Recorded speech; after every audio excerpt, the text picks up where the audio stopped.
Continuing with our analysis of this data set, one question pertains to the idea of how many buildings is an upgrade applicable to out of the total that we have. We have column D here that tells us that explicitly. Applicability, which tells us is this upgrade applicable to the particular building ID we're looking at.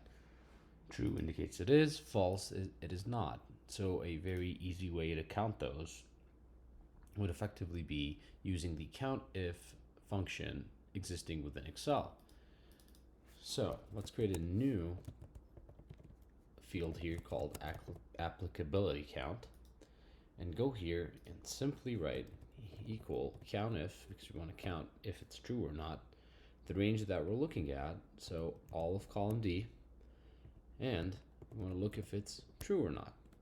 By pressing enter, we would have counted that we have 8,951 buildings that this particular upgrade is applicable to. Another question that comes up is quantifying exactly how much each in total, the savings for a particular fuel type. We've kind of covered that when we were looking earlier at the total savings here, but just to kind of formalize it, if you want to repeat it and have the formulas ready for different upgrade files, is let's put here total savings for electricity. And we're looking at the entire savings across all the buildings. Very simply, we could use the formula sum. And as we specified before, this was all of JA to JX. Here we don't specify this per row. We're specifying it on the entirety of it. So JA to JX, and in this case, if we press enter, we have the total number of kilowatt hours saved for electricity in the data set as is. Now this really goes to the more advanced questions we sometimes want to answer, which is things dependent on how is this going to affect the bills themselves. If we look at the outputs from ResStock, we do have things like emissions in kilograms if you're doing something regarding environmental carbon emissions. So these things are quantified here. But we do not have, per se, anything to do with monetary or the price of particular things. So a simpler way to kind of look at it would be to literally just assuming we have something like a flat rate structure, where we have just a flat rate of a fixed price of a kilowatt hour for the total, and try to multiply by that. So if we want to do something like that, we can say money saved or savings on bills,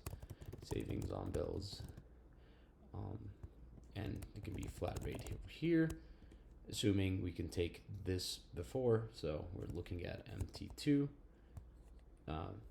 times, for example, let's assume we have 13 cents per 13 cents per kilowatt hour, which is a national average for 2022, for example, and that would kind of give us in cents, and of course we can divide by 100 to know for and same thing here, we can just do the same, which is if you want to know in dollars in that case, and we have our total number of savings in dollars for the flat rate structure, such as this one, depending on the utility. Now, as kind of more of a theoretical approach here, it should be noted that if we have different rate structures, if they're tiered, time of use, block rate, demand, seasonal, these things are not captured in an annual results aggregated data set such as this one. You will have to look into things like time series data to be able to quantify those specifically ones where time of day plays a role, so time of use, a TOU structure plays a role in those. But over here, if we're just looking at it from a flat rate average, this is effectively what we're looking at, and we can calculate it. And with that, please reach out with more questions if you have any on this particular data set. There's a lot of outputs and inputs here that can be used for more thorough analysis, and I hope you find this useful. Thank you.